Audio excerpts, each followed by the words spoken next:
விசுவாசம் என்பது ரொம்ப விலையேற பெற்றது. இந்த விசுவாசத்தை துவக்குகிறவரும் முடிக்கிறவரும் நம்முடைய இரட்சகராக இயேசு கிறிஸ்து என்று சொல்லி எபிரேயர் 12 வாசிக்கிறோம். இந்த விசுவாசத்தை குறித்து வேதம் சொல்லும் பொழுது, இந்த விசுவாசம் மனுஷனுடைய பிரயாசத்தினால் எழும்புறதில்ல, விசுவாசம் கர்த்தருடைய வசனத்தினால உண்டாகுது. விசுவாசம் கேள்வியினால் உண்டாகும், கேள்வி கர்த்தருடைய வசனத்தினாலே உண்டாகுது. வசனத்திலிருந்து பிறக்கதான் விசுவாசம். இந்த விசுவாசம் என்பது மனுஷனுடைய கிரியைகளினால் அல்ல, இது ஆவியினுடைய கனி என்று சொல்லி ஆவியின் 9 கனிகள்ல ஒன்று விசுவாசம் என்று நாம் வாசி. இந்த விசுவாசத்தை குறித்து வேதம் சொல்லுகிறது, இது உலகத்தை ஜெயிக்கிற ஜெயம் என்று. அந்த விசுவாசம் தான் தேவனை பிரியப்படுத்துகிறது. விசுவாசம் இல்லாமல் ஒருவனும் தேவனை பிரியப்படுத்தவே முடியாது. வேதம் சொல்லுகிறது, விசுவாசிக்கிறவனால் எல்லாம் கூடும், நீ விசுவாசித்தால் தேவ மகிமையை காண்பாய். எல்லா வசனம் மனப்படமா தெரியும், அதெல்லாம் நம்ம அடிக்கடி கேள்விப்பட்டு நம்ம இதெல்லாம் பயன்படுத்துறோம், நம்ம வாழ்க்கையில் அபியாசப்படுத்துறோம். வேதம் சொல்லுகிறது, இயேசு சொன்னாரு, என்னுடைய நாமத்தினால நீங்க எதை கேட்பீர்களோ, நீங்க என்னை விசுவாசித்து கேட்டீங்கன்னா அது உங்களுக்கு உண்டாயிரும். ஆண்டவர் இன்னும் சொன்னாரு, உங்களுக்கு கடுகு விதை அளவுல ஒரு விசுவாசம் இருந்து இந்த மலையை பார்த்து பெயர்ந்து நீ போய் சமுத்திரத்தில் விழுந்துறனா அது விழுந்துரும். அப்படின்னா அர்த்தம் என்னன்னா, அவ்வளவு வல்லமை உள்ள வலிமை உள்ள விசுவாசம். ஆனால் பேதுருவின் விஷயத்துல ஆண்டவர் சொல்லும்போது சொல்றாரு, கடுகு விதை அளவு விசுவாசத்துக்கே இவ்வளவு வல்லமை இருந்தாலும் இந்த விசுவாசம் உன்னில ஒளிந்து போகாம இருக்கிறதுக்கு நான் உனக்கா ஜெபிக்கிறேன்பா அப்படின்னு சொன்னார். பாருங்க, நம்ம விசுவாசிகள் ரொம்ப ஜாக்கிரதையா இருக்கணும். நம்முடைய வாழ்க்கையில, நம்முடைய ஆவிக்குரிய வாழ்க்கையில தேவன் விசுவாசத்தை ஒரு ஒளியாத விசுவாசமா நமக்குள்ள கொடுத்திருந்தாலும் அந்த விசுவாசம் நம்மை விட்டு ஒளிந்து போகிறதுக்கு நம்மால செயல் ஆற்ற முடியும் என்பது உண்மை. நமக்கு தேவன் நம்முடைய இருதயத்திலே ஆரம்பித்த நல் விசுவாசம், நமக்குள்ளே துவக்கின விசுவாசத்தை நாம் கடைசி வரைக்கும் காத்துக்கொண்டு ஒளியாமல் அதை பாதுகாக்க நாம் எச்சரிப்பா இருக்க வேண்டிய காரியங்கள். மார்க் எழுதின சுவிசேஷம் 5ஆம் அதிகாரம் 35 36. அவர் இப்படி பேசிக் கொண்டிருக்கையில் ஜெப ஆலய தலைவனுடைய வீட்டிலிருந்து சிலர் வந்து, உம்முடைய குமாரத்தி மரித்து போனாள், இனி ஏன் போதகரை வருத்தப்படுத்துகிறீர்கள் என்றார்கள். அவர்கள் சொன்ன வார்த்தை இயேசு கேட்டவுடனே ஜெப ஆலய தலைவனை நோக்கி, பயப்படாதே, விசுவாசம் உள்ளவனாய் இரு. பயப்படாதே, விசுவாசம் உள்ளவனாய் இரு. ஒரு மனிதனுக்குள்ளே தேவன் விதைத்த விசுவாசத்தை ஒழிக்கக்கூடிய ஒரு செயல் அல்லது நம்முடைய வாழ்க்கையில அனுமதிக்கும் முதல் ஆபத்து என்னன்னு கேட்டீங்கன்னா, பயத்தினால் நாம் ஆளுகை செய்யப்பட நாம் இடம் கொடுக்கும் போது, நம்முடைய வாழ்க்கையை பயம் ஆளுகை செய்ய நாம் இடம் கொடுக்கும் போது, நான் நினைக்கிறேன் எல்லாருடைய வாழ்க்கையிலேயும் பயம் என்பது ஒரு அளவுல இருக்கா இல்லையா? எனக்கு எந்த பயமே இல்ல பாஸ்டர் அப்படின்றவங்க யாராவது இருக்கிறீங்களா? அப்படி யாரும் இருக்க முடியாதுன்னு நினைக்கிறேன். எத்தனை வயதா இருக்கலாம், எத்தனை பெரியவர்களா இருக்கலாம், எல்லாருக்குள்ளேயும் பயம் இருக்கு. பயங்கள் நம்மள என்ன பண்ணுதுன்னா, நம்முடைய வாழ்க்கையை கொஞ்சம் கட்டுக்கோப்புல கொண்டு வருது, நம்மள நடத்துது. சிலது நமக்கு ரொம்ப உதவியா இருக்கு. சில பயங்கள் நமக்கு தேவை. ஒரு பிள்ளைக்கு பயம் இல்லைன்னா ரொம்ப ரொம்ப கஷ்டம். அந்த பிள்ளை அப்பா அம்மாவுக்கு பயப்படாமலே வளர்ந்தான்னா ரொம்ப ரொம்ப ஆபத்து தான் அது. அந்த பிள்ளையை கட்டுக்கோப்புக்குள்ள கொண்டு வரவே முடியாது. ஒரு ஸ்கூலுக்கு போனா ஒரு டீச்சர் மேல ஒரு சின்ன பயம் இருக்கு. அந்த பயம் இருந்தா தான் அந்த பிள்ளை வீட்டுல ஸ்கூல்ல உட்காந்துருக்கும், அது ஒழுங்கா படிக்கும், சொல்றதை கவனிக்கும். பயம் இல்லாமல் போனா ஆபத்துல போயிடுவாங்க. ஆனா பயங்கள் நம்முடைய வாழ்க்கையில தேவையா இருந்தாலும் பயமே நம்முடைய வாழ்க்கையை ஆளுகை செஞ்சிடக்கூடாது. அதுல ரொம்ப எச்சரிப்பா இருக்கும். இது எப்படி இருக்குன்னா, உப்பு எல்லாருக்கும் தேவைதான், சாப்பாட்டுக்கு உப்பு தேவை. உப்பையே சாப்பிட்டுட்டு இருக்கோம்னா எப்படி சொல்லுங்க பாப்போம்? அது ரொம்ப ஆபத்தா முடிஞ்சிடும். அதே போல எல்லாருக்கும் ஒரு அளவுல ஒரு பயம் இருக்கணும், அது நமக்கு தேவை. ஆனால் வாழ்க்கையே எல்லாவற்றையும் பயத்தினால் நாம் ஆளுகை செய்யப்பட்டவர்களாய் நடத்துவோமானால் அது நம்முடைய விசுவாசத்தை என்ன செய்யும்னா முற்றிலும் கவிழ்த்து போடும்.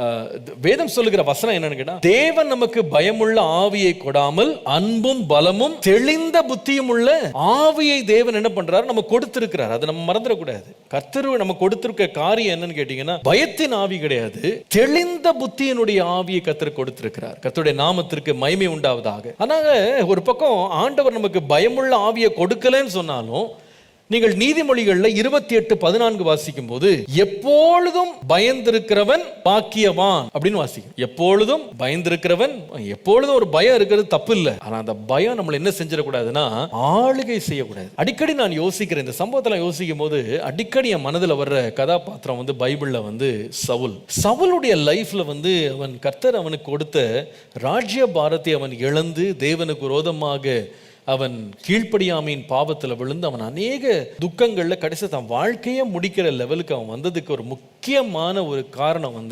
பயத்தினால் ஆளுகை செய்யப்பட்ட ஒரு வாழ்க்கை. Life ruled by fear. அவன் சாமுவேலை பார்த்து சொல்லுகிற வார்த்தையை பாருங்க, நான் கர்த்தருடைய கட்டளையும் உம்முடைய வார்த்தைகளையும் மீறினதினாலே பாவம் செய்தேன், நான் ஜனங்களுக்கு பயந்து அவர்கள் சொல்லை கேட்டேன். இது எந்த ஜனங்கள்னு கேட்டா தன்னுடைய சொந்த ஜனங்கள். தன்னை சொந்த ஜனங்கள் மேல அவன் வைத்திருந்த அதீத பயம், மனுஷன் மேல் உள்ள ஒரு பயம் இல்ல.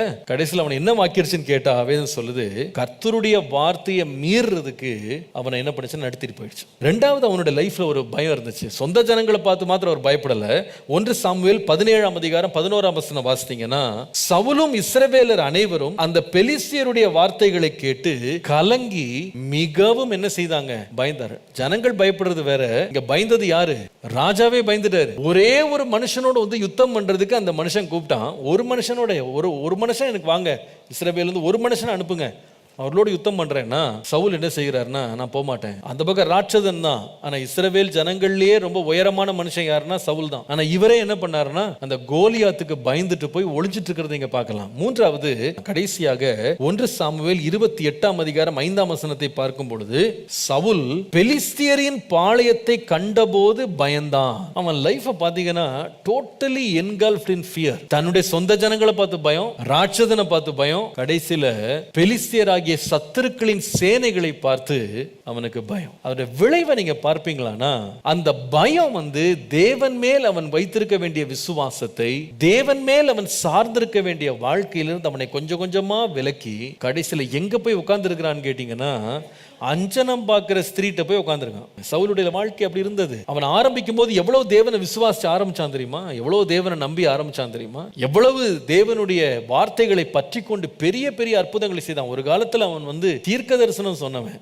ஆனால் ஒரு காலத்துல அவன் லைஃப் வந்து அஞ்சனம் பார்க்கிற ஸ்திரீட்ட போயிட்டு மரித்து போன சவுலுடைய ஆவியை எழுப்புன்னு சொல்லி கேட்டுட்டு இருக்கான். இன்னைக்கு சில விசுவாசிகள் இப்படிப்பட்ட வினோத பயங்களால் நிறைந்து அவங்க வந்து தேவன் மேல் உள்ள நம்பிக்கையை இழந்துட்டு ஏன் இவங்க சோரம் போறாங்க அப்படின்னு கேட்டா, அவர்கள் வாழ்க்கையை ஆட்கொண்ட பயம். இந்த பயம் என்ன பண்ணுதுன்னா, தேவன் மேல் அவர்களுக்குள்ள விசுவாசத்திலிருந்து அவர்களை வழிவலக பண்ணி அவருடைய விசுவாசத்தை ஒழித்து போடுகிறது, அவருடைய விசுவாசத்தை அழித்து போடுகிறது. கர்த்தருடைய நாமத்திற்கு மகிமை உண்டாவதாக. பாருங்க, தேவன் நம்ம வந்து பயந்து வாழணும்னு விரும்பவே இல்லை. தேவன் நமக்கு தைரியத்தை கொடுக்கிற தேவன். அதை தான் நாம் வேதத்திலே வாசிக்கிறோம். 27ஆம் சங்கீதம் 1ஆம் வசனம், கர்த்தர் என் வெளிச்சமும் என் ரட்சிப்புமானவர், யாருக்கு பயப்படுவேன்? கர்த்தரின் ஜீவனின் பலனானவர், யாருக்கு நான் அஞ்சுவேன்? யாருக்கு அஞ்சுவேன்?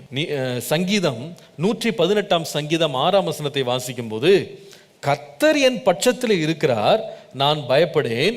மனுஷன் எனக்கு என்ன செய்வான்? ஒன்னும் செய்ய மாட்டான். ஏசாயால வாசிக்கிறோம், நானே உங்களுக்கு ஆறுதல் செய்கிறவர். சாக போகிற மனுஷனுக்கும் புல்லுக்கொப்பான மனுஷனுக்கும் நீ பயப்படுகிற யார்ப்பா?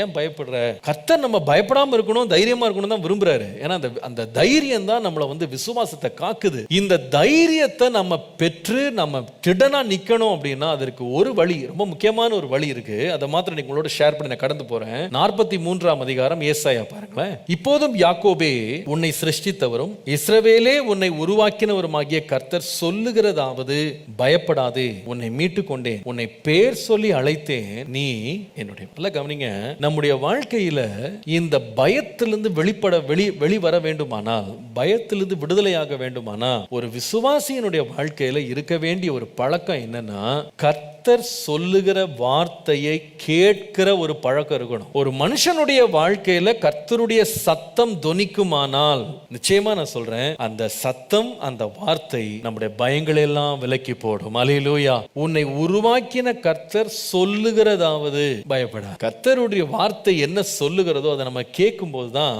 பயம் நம்மளை விட்டு போயிடும். நம்ம மனுஷனுடைய வார்த்தையை ரொம்ப கேட்டே இருந்தோம்னா என்ன வந்துடும்? பயம்தான். கர்த்தர் என்ன சொல்லுகிறார்ன்றதை நம்ம செவி கொடுக்க ஆரம்பிச்சிட்டோம்னா நிச்சயமா என்ன சொல்லுவேன், நம்முடைய இருதயம் அமர்ந்திருந்து நம்ம பயப்படாம திகிலடையாம கர்த்தருக்குள்ள நம்ம நிலைத்திருப்போம்ன்றதுல சந்தேகமே இல்லை. அல்லேலூயா. நான் சொல்றேன், நம்முடைய விசுவாசத்தை வந்து ஒழிக்கிற முதலாவது காரியம் என்ன அப்படின்னு கேட்டீங்கன்னா பயம். பயத்தினால் ஆளுகை செய்யப்படும். அது அந்த பயத்தை வந்து விட்டு நம்ம வெளியே வரணும்னா மிக முக்கியமான ஒரு காரியம், தேவனுடைய வார்த்தை நம்மிடத்துல சொல்லுகிறதற்கு என் செவியை நான் திறந்து வைக்க போறேன். அவருடைய வார்த்தைக்கு நான் செவி கொடுக்க போறேன். அவருடைய வார்த்தைக்கு செவி கொடுப்போமானால் எத்தனை இருளையும் எத்தனை பயத்தையும் கர்த்தர் விலக்கி நம்மை ஜெயமாய் நடத்த வல்லவராய் இருக்கிறார். அல்லேலூயா. அவருடைய வார்த்தையை வாசிங்க, நேசிங்க, தியானிங்க. அந்த வார்த்தை உங்களோடு பேசும் பொழுது பாருங்க, எவ்வளவு ஆள் இருள் பயம் உங்களுக்கு இருந்தாலும் அதை விலக்கி வெளிச்சத்தை தர தேவன் வல்லவராய் இருக்கிறார். உன் விசுவாசம் ஒளிந்து போகாமல் இருக்கிறதற்கு பயம் நம்மை ஆளுகை செய்யாமல் நாம் பாதுகாத்துக் கொள்ள வேண்டியது அவசியம்.